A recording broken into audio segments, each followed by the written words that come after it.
I actually grew up in a small town in Michigan called Cassopolis.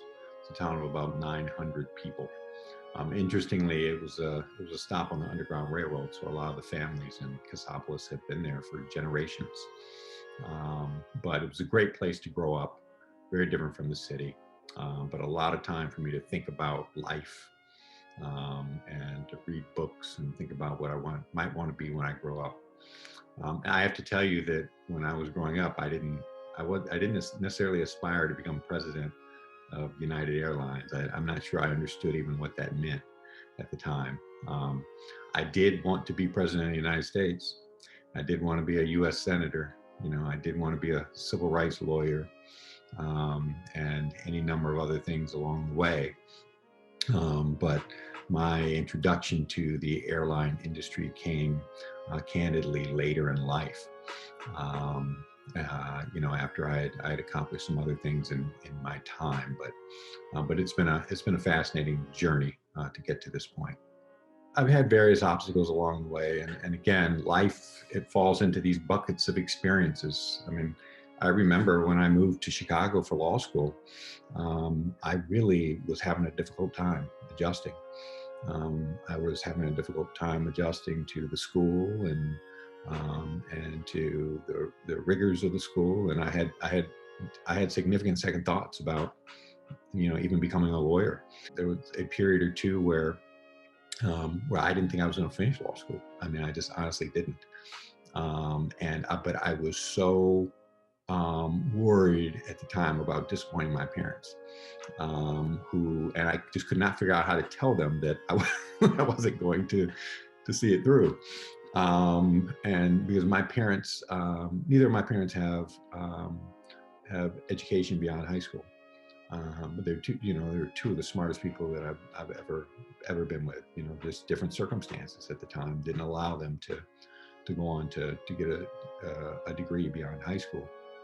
So they were so counting on me to stick to the path, and that was so helpful, knowing that was the case, because it helped me persevere, and it helped me put the obstacles that I was facing in proper perspective. And to understand that the problems that you have today won't necessarily be there tomorrow. You just need to find a way to get through it, put it in perspective, learn from it, and move on, because there are going to be plenty more issues and obstacles down the road. What I learned and at that time was to rely on other people for the first time. Is to really reach out. Talk to my classmates, talk to some of my professors, and you find that sometimes that the issues that you're having are no different than the issues that other people are having, and you learn how to deal with it. No one has a smooth path. No one. There are challenges and obstacles, and people get to a place where they feel like giving up, or they don't quite know how to manage the issues or the problems, and it seems like all is crumbling around them. It's not. And so everyone has to find a way to get through those issues and to reach out to people and get support, and understand how to sort of find your crew of people who will be that backstop for you. I have spent most of my career relying on the good guidance and experience of other people, and I have been fortunate enough and blessed enough to have people who were willing to always look back and reach back and to help me get to where I needed to go.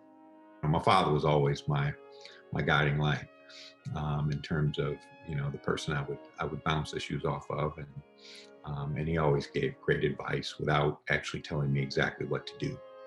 But he really helped me think about things in the right way. Professionally, I've had professors who were great mentors. Barack Obama was a law professor of mine, and he has been helpful over the years, helping me think about things, and certainly through law school. I went to the University of Chicago Law School, and Barack came to the university right after he left Harvard. And he was actually at the university and at the law school writing his book, his first book. right after law school. And he spent 2 years doing that. And then by my third year of law school, he taught his first class, which was a seminar. And I think maybe 8 or 9 of us signed up for it. So it was a small class, but it was terrific, and it was on critical race theory and the law. And Barack, President Obama, he's a great guy. But we all had a chance to get to know him much better. And then I worked on his early campaigns. He ran for state senator. So a number of us spent our weekends walking the south side of Chicago in his district, getting people to sign petitions so he could run for state senator, and then supported him in his other campaigns. But he's the Barack Obama that you see today is a Barack Obama that he's always been. He's just a fantastic person. I've been in this industry now for 10 years. I had my 10-year anniversary in December. And I personally do believe it's it's a different industry now. At the very least, this is a different United Airlines.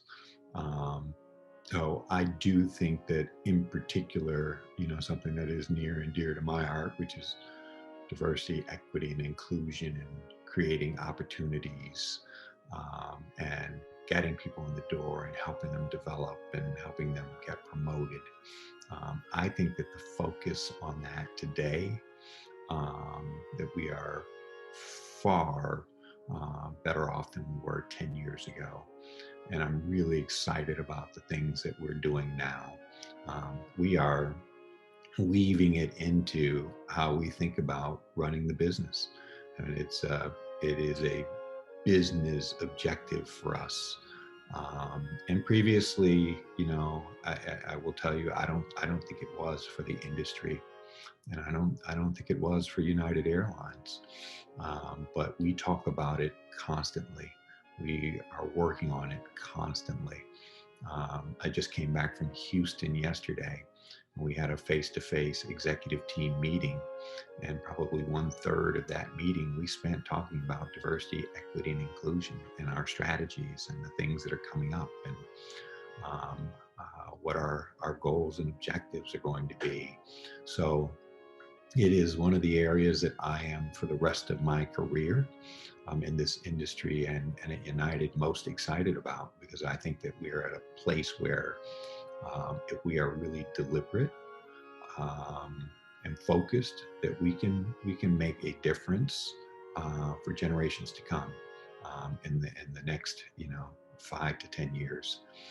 And that is exactly what I intend to do, along with the other executives at United who are just as committed to it. I'm the first Black president of a major airline in this industry. I assure you that better people have come before me. It just so happens that that I got the opportunity, but better have come before me, and a lot of the folks who are watching this video will have the opportunity to be far better than me, and to do greater things in their life. But what I would tell them is, with this industry, get into the industry, take advantage of the opportunity to learn this industry from the ground up. It's fantastic to become a pilot, and I'd like nothing more than for all of them to do that, and to come to United Airlines. But even if that's not the path that they choose, there are amazing careers in this industry. And that's part of what we're on a mission to do, is to make sure that they all understand that. We have lawyers, and we have accountants, and we have people working in airport operations, and we have engineers and pilots, and it just goes on and on, marketing, sales.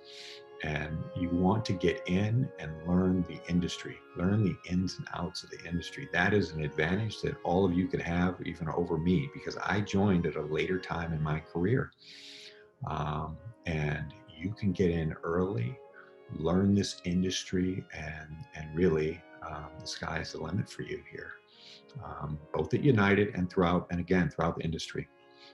It's just a fantastic industry, and we need you.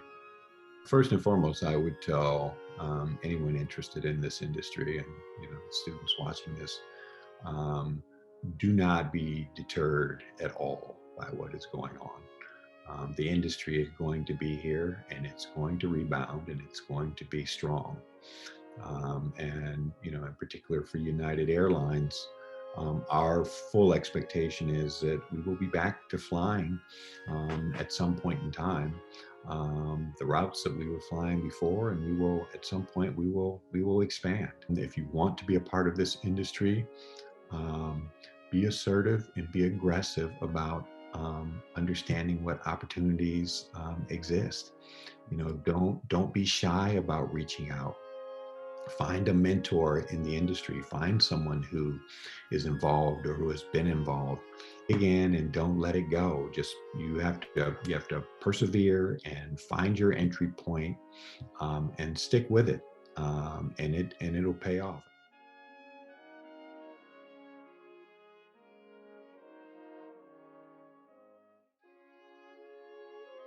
You have to fail in life. You just have to. If you don't, you're not shooting high enough. You have to almost embrace it.